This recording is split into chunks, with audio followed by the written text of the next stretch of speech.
नमस्कार, मैं रविश कुमार। त्वरित टिप्पणी में आपका स्वागत है।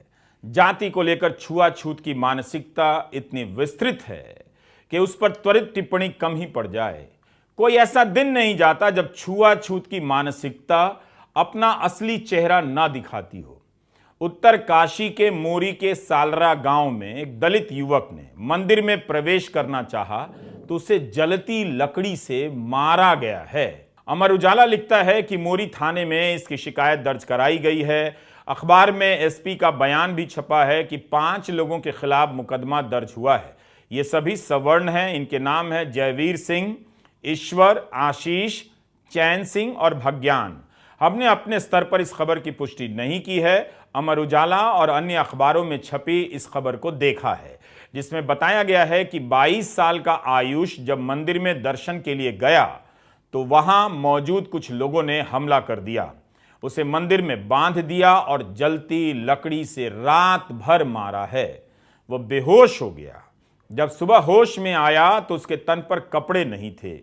आयुष को जलती लकड़ी से मारने वाले 5 लोगों में से एक का नाम ईश्वर है।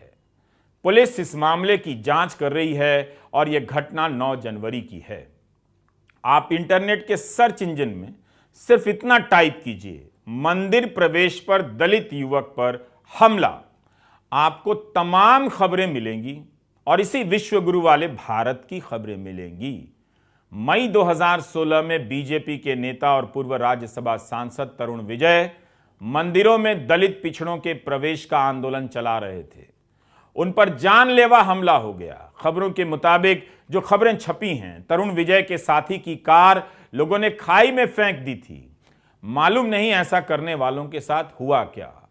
यह भी लिखा है उन खबरों में कि ये लोग इलाके के 349 मंदिरों में दलितों के प्रवेश का आंदोलन चला रहे थे, जहां उनके प्रवेश की इजाजत नहीं है।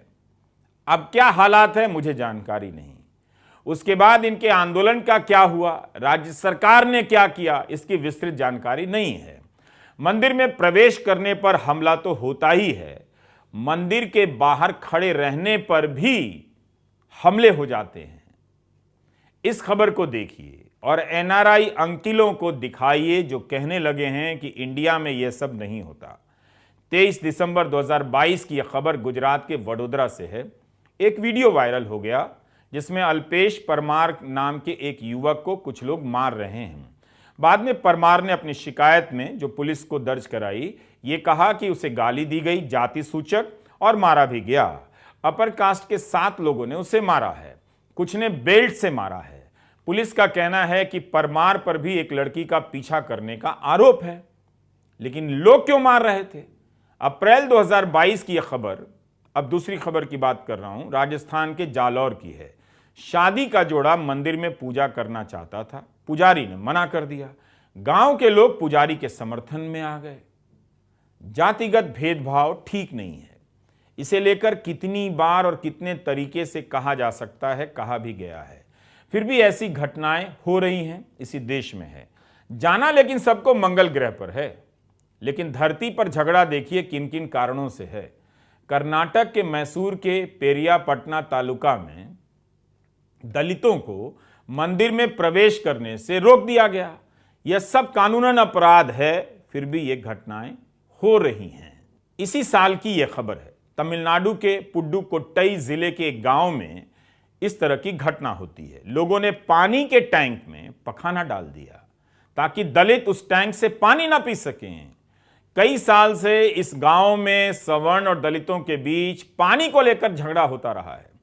सवर्ण जाति के लोग दलितों और आदिवासियों को अपने इलाके में आकर पानी लेने से रोक रहे थे, तो अनुसूचित जाति के मोहल्ले के लिए अलग टैंक बनाया गया। इसके बाद भी सवर्ण भड़क गए और कथित रूप से पानी के टैंक में पखाना डाल दिया। जब पानी का नल खोला गया तो मल निकलने लगा। कलेक्टर कविता रामू और एसपी विनीता पांडे को पता चला तो इस गांव में दोनों जाति हैं, लोगों से बात करती हैं, उनके विरोध का सामना करती हैं। वहां इन्हें पता चलता है कि पानी ही नहीं, पास के मंदिर में भी दलितों को नहीं जाने दिया जाता है। दोनों अफसर दलितों और आदिवासियों को लेकर मंदिर पहुंच जाती हैं। कि मंदिर खुलेगा और इसी वक्त खुलेगा और सभी के लिए खुलेगा। सवर्ण लोगों ने कलेक्टर और एसपी के खिलाफ नारे लगाए, मगर दोनों अधिकारियों ने मंदिर के दरवाजे खुलवाए और दलित और आदिवासियों को मंदिर में प्रवेश कराया। यही नहीं, आगे की जांच से उन्हें पता चला कि पास में चाय की दुकान है, वहां पर 2 तरह की ग्लास है, एक ग्लास दलितों के लिए और एक ग्लास सवर्णों के लिए। चाय वाले के खिलाफ शिकायत दर्ज कराई जाती है, गिरफ्तार किया जाता है। इस बीमारी का इलाज विस्तृत है, त्वरित नहीं। इतनी सदियों से यह मानसिकता दिमाग में घुसी है कि शर्म कहने से भी किसी को शर्म नहीं आती है। कोई राज्य अछूता नहीं है। भारत की यह वो सच्चाई है जिसे महानगर के लोग स्वीकार नहीं करते हैं। यह रोज की कहानी है। आप बस इतना सोचिए कि जिसके साथ ऐसा होता होगा उसके दिलो दिमाग पर क्या असर होता होगा। हम किसी को कितना टॉर्चर कर सकते हैं और फिर जाने किस हिम्मत से बोल लेते हैं कि यहां का समाज सहनशील है, वसुधैव कुटुंबकम में यकीन रखते हैं, अपने देश के लोगों को जाति के नाम पर पानी नहीं पीने देते, मंदिर में नहीं जाने देते, जलती लकड़ी से मारते हैं और वसुधैव कुटुंबकम का नारा भी लगाते हैं, जैसे हम पत्ते पर भी पांव न रखते हों। दुनिया भर के इंसानों को इस कदर मेहमान की तरफ प्यार करने के लिए वसुधैव कुटुंबकम का नारा दिया जाता है और अपने ही घर में अपने हम नागरिकों के साथ इस तरह का बर्ताव किया जाता है।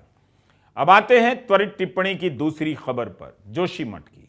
दैनिक भास्कर की इस खबर पर टिप्पणी करना चाहते हैं। इस अखबार में वैभव पलनिटकर की रिपोर्ट छपी है कि मुख्यमंत्री का आदेश है कि सभी बड़े प्रोजेक्ट रोक दिए जाएं और रोके गए हैं। एसडीएम का बयान है लेकिन कि सेना के लिए सड़क बन रही है, यह देश के लिए जरूरी है। बॉर्डर रोड ऑर्गेनाइजेशन के कर्नल का बयान इस अखबार में छपा है कि सारा काम तो बंद है। वहां काम कर रही कंस्ट्रक्शन कंपनी कह रही है कि काम बंद करने का कोई आदेश आया ही नहीं, बीआरओ का प्रोजेक्ट है, 2024 तक चलता रहेगा, यह अखबार में छपा है। तो 2 तरह के बयान है कि काम बंद नहीं है, एक बयान है कि काम बंद है। भास्कर के संवाददाता ने मौके पर देखा कि काम चालू है। जोशीमठ से सिर्फ 3 किलोमीटर की दूरी पर सड़क बनाने के लिए कई जगहें ड्रिलिंग हो रही है। रिपोर्टर ने लिखा है कि जोशीमठ से दिल्ली जाने वाले NH7 पर 8 से 11 जनवरी के बीच मुझे 3 जगहों पर सड़क का काम होते दिखा। मशीनें चल रही थीं, ड्रिलिंग हो रही थी। कुछ ही दूर हिताची के 2 बड़े एक्सकेवेटर यानी ड्रिल और पत्थर क्रश करने वाली मशीनें पहाड़ को काट रही थीं। मुख्यमंत्री पुष्कर सिंह धामी ने कहा है कि जोशीमठ के 3000 परिवारों को अंतरिम राहत के तौर पर पैसे दिए जाएंगे, मुआवजा जिसे कहते हैं। हर परिवार को 1.5 लाख रुपया मिलेगा। लोगों के घर दरक रहे हैं, क्या 1.5 लाख रुपए में उनके घरों में जो दरारें आई हैं उनकी मरम्मत हो जाएगी?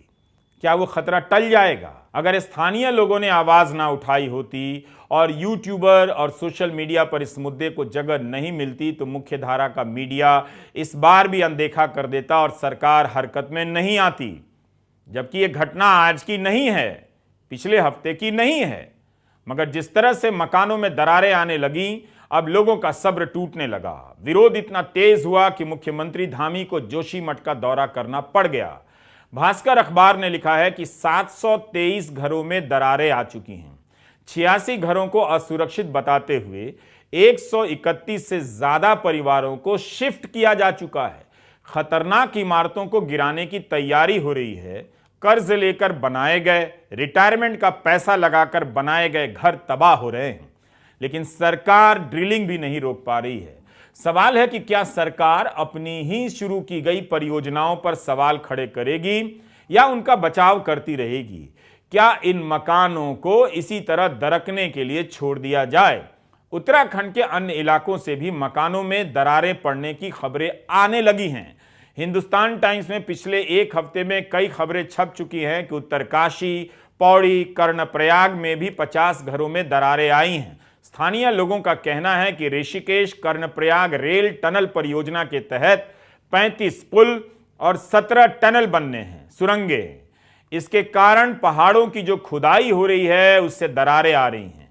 टिहरी गढ़वाल के इलाके के गांव में भी मकानों में दरारें आने की खबर स्थानीय वेबसाइट पर दिखती है।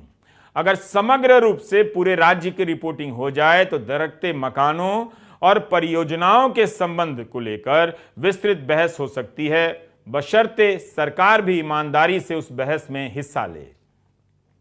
लेकिन यह मामला केवल उत्तराखंड का नहीं है, हिमाचल से लेकर अरुणाचल का है। जिस तरह से पहाड़ों का दोहन हुआ है उसके नतीजे अब दिखाई देने लगे हैं, मगर कोई देखना नहीं चाहता। इसकी चेतावनी कई दशक पहले की रिपोर्ट में दे दी गई थी कि ऐसा हो सकता है। आजादी के 25 साल होने पर रामधारी सिंह दिनकर ने एक कविता लिखी, रजत रश्मि।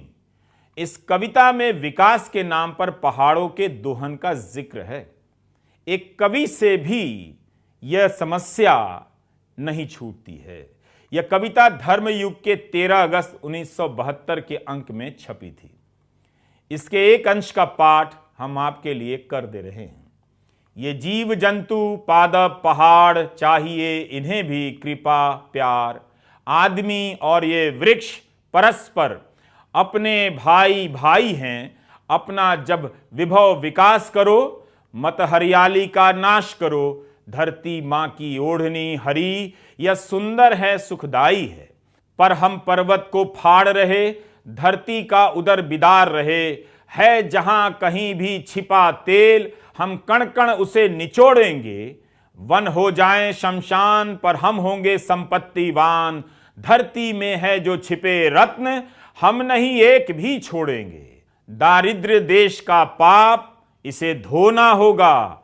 ऊंचे टीलों को समतल हमें बनाना है, पर ध्यान रहे अति सुख की लिप्सा के समीप इस पुण्य भूमि को कभी नहीं ले जाना है।